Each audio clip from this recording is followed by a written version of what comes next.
Wallahi, Wallah Ọlọ́run ò nínà mi, màá nà ẹ́ gbà wá yá lẹ́nu.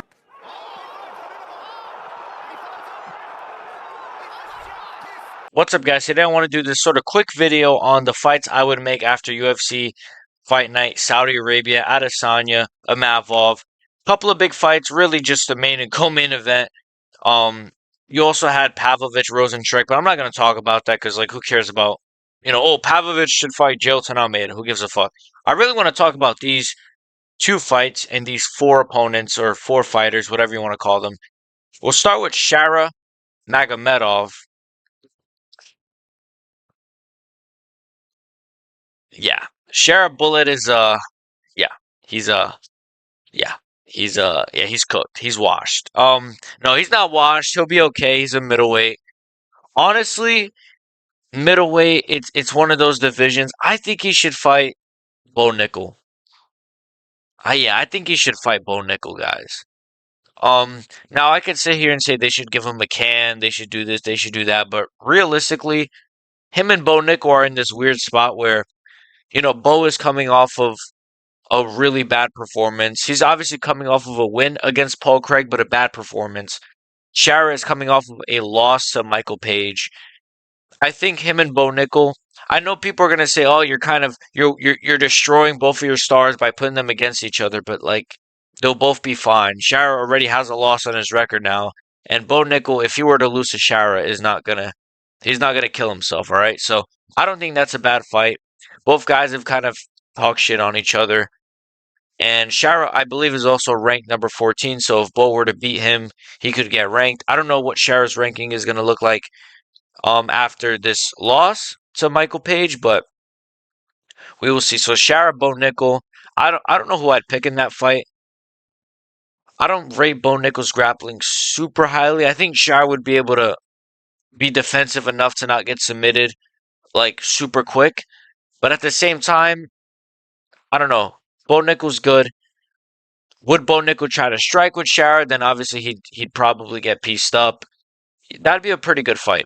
So yeah, Bo Nickel, Shara Magomedov, both guys are not really looking the best. Clearly, the UFC sees big things in them. They're trying to protect these guys, but I think it's time for both guys to kind of, let's see what happens. Michael Page, now he's not staying at middleweight. He is moving down to welterweight. He's moving back down to welterweight. Ooh, this was tough. I'm kind of actually torn between two names. So I might as well just mention both. Stephen Wonderboy Thompson and Jorge Masvidal. Now Stephen Wonderboy Thompson. We'll start with this name. I feel like Wonderboy versus Michael Page would be phenomenal. I think it would be a winnable fight for both guys. Stephen Thompson is not like washed by any means. He actually was low-key winning the Buckley fight, or at least he was doing good. Even though you could tell Buckley was getting momentum as the fight was going on, he was actually doing pretty good in that fight. Obviously, he got knocked out. Michael Page, Stephen Wonderboy Thompson. It could be a super boring fight. Don't get me wrong, because it could be like these guys are both so good at striking, they'll cancel each other out, or it could be one of those fights. Um, but it'd look good on paper, as Anthony Smith would say. Um, so yeah. But the other name, Jorge Masvidal. Now, I believe Masvidal, I believe it's locked in that he is returning this year. I would imagine he wants to return in Miami. Now, that might be too quick of a turnaround for Michael Page, but he didn't really take much damage. Obviously, Masvidal is a big name. Jorge Masvidal versus Michael Page would be really big. Um, that on paper is a really big fight. Masvidal's return against a striker like Michael Page, so Masvidal wouldn't have to worry about getting grappled like Gilbert Burns, out grappled him, or Covington grappled him, or Usman grappled him. It would be against a pure striker. Now I'd probably pick Michael Page to win that, but I'd like to see it. I'd like to see. It's one of those fights where it's like, wow, I never thought we'd see this, and now we're getting it. It'd be cool. It'd be a cool kind of fight. It'd be all right. It'd be cool. It'd be cool. Honestly, other than those names at welterweight, I mean, who do you guys really want to see Michael Page face? Like, I was thinking Carlos Prates, but I don't know. Do you really want to I don't know. Do you want to do that now? Is it a bit too soon? I don't know. That's a good fight, but I feel you could save that. Let Protest get another win. Let Michael Page get another win. Once Protest is ranked, I think it could be interesting. We'll see. We'll see. But that's definitely not a bad option as well. But let me know in the comments, like, who do you guys want to see Shara or Michael Page face? As for the main event, Israel Adesanya, lost to Nasruddin Imavov. We'll start with Adesanya, the loser. Honestly, I was just contemplating saying he should retire. I don't know. I think, honestly, honestly, he should move to light heavyweight and face Yuri Prohaska. He should move to light heavyweight and face Yuri Prohaska. I know people are gonna say he loses that fight. I agree. I think he loses that fight. I think he probably gets knocked out by Yuri within 3 rounds. If it's a 3 rounder, he gets knocked out. You know what I mean, right?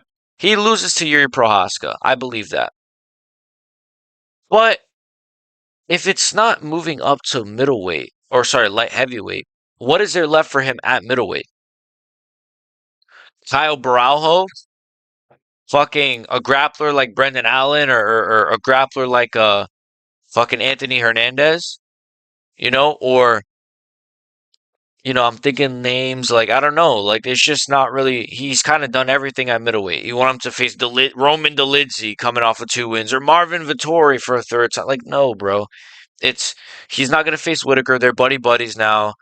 Obviously, the Strickland rematch is never gonna happen now at this point because it's just not gonna happen. Like, Strickland is on a different trajectory. Even if he loses to DDP, which I think he will, even if he does lose to DDPs, like, they're not gonna make him face Adesanya coming off of 3 losses. Or Adesanya is just on a whole different. Yeah, I think he should move to light heavyweight. Try to get the Yuri fight. It would be a bit of a dream fight, and then try to get the Alex Pereira fight because honestly, I think that would be a massive fight.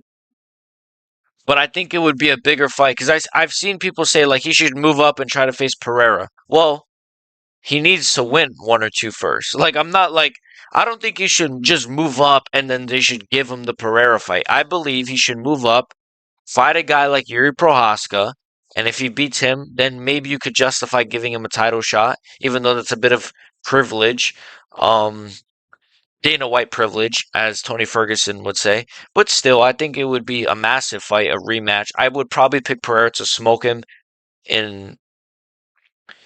Probably, it'd be competitive. No, Pereira would knock him out. It'd be competitive. No, it wouldn't. Pereira is literally in the best form of his career. Adesanya is in the worst form of his career. Well, is he though? Because he didn't look bad against Imavov, but his chin might just be gone. So if Pereira lands on that chin, which he did a lot in the first fight and the second fight in the UFC, if he lands on that chin, Adesanya might just crumble. So, but I still think it's either you move up to light heavyweight or retire.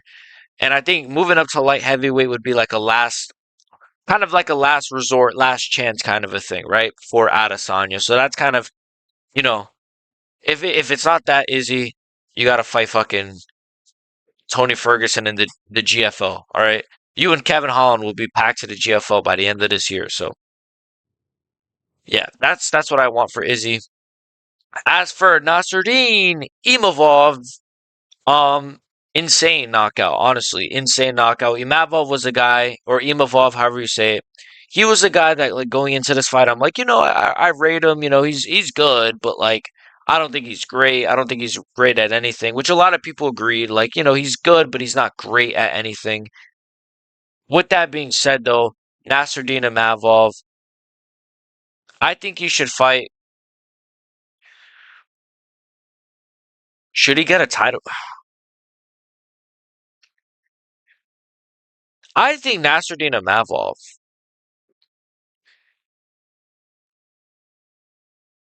This is actually really hard.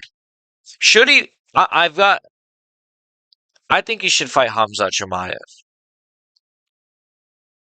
I think he should fight Hamzat Chimaev, ladies and gentlemen. I think he should fight Hamzat Chimaev, and I was thinking about the scheduling because you have to think of the scheduling when with matchmaking. It doesn't line up that bad because DDP Strickland are fighting obviously next week in February, right? beginning of February. When is Hamzat gonna fight again? Like, are we gonna wait till summer to do Hamzat versus like? This is the thing. If Hamzat fights Nasruddin Imavov like spring, sometime maybe what we're in February, maybe June, right? Imavov didn't take much damage. You know, he might have got hit a couple times in the face, but he really didn't take too much damage. You know, obviously Hamzat Chimaev is like hasn't fought in a couple of months. He's just probably waiting. If you could book this, and then the winner of this could face the winner of Strickland Duplessis in October, which I'm not sure if either Strickland or Duplessis would want to wait all the way until October.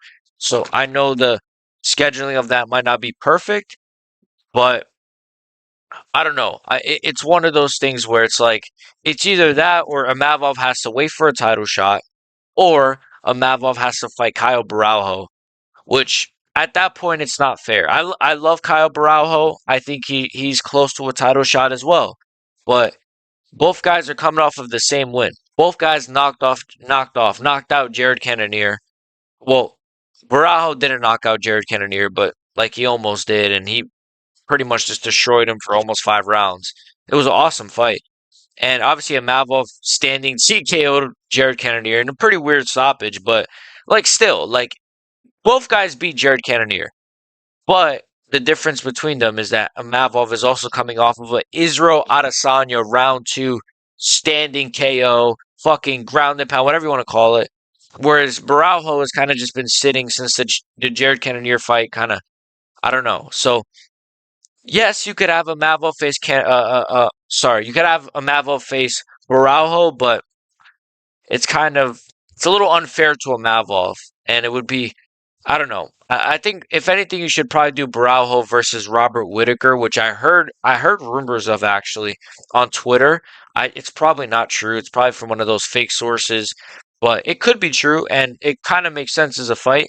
So you could do that, and then in the meantime, do Imavov versus Hamzat Chimaev, and I'll tell you guys, that's a pretty hard fight, man, for Chimaev. Obviously for Imavov as well, but hey, Imavov has real solid takedown defense and offense. He might take down Chimaev too.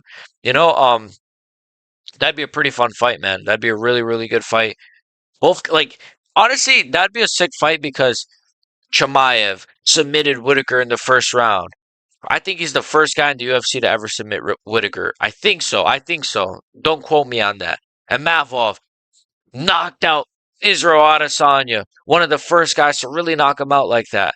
You know, I know Pereira kind of did, but like the second guy to knock him out. You know, it would honestly be a really really sick fight. So Imavov versus Chimaev. Then you got Adesanya Jiri, Shara Magomedov versus Bo Nickel, and then Michael Page versus either Jorge or Wonderboy. Those are the fights that I would make after UFC Saudi Arabia. I think those are some pretty nice fights. Obviously, I'm not fucking who's the matchmaker? Like Sean Shelby, I think. I'm not like Sean Shelby or fucking Hunter Campbell, but I try to make some pretty good matchups. So let me know what you guys think. Who do you guys want to see all the guys on this card face? And yeah, see you guys next time. Peace. Do you guys know what a 4570 is? Do you know what a 4570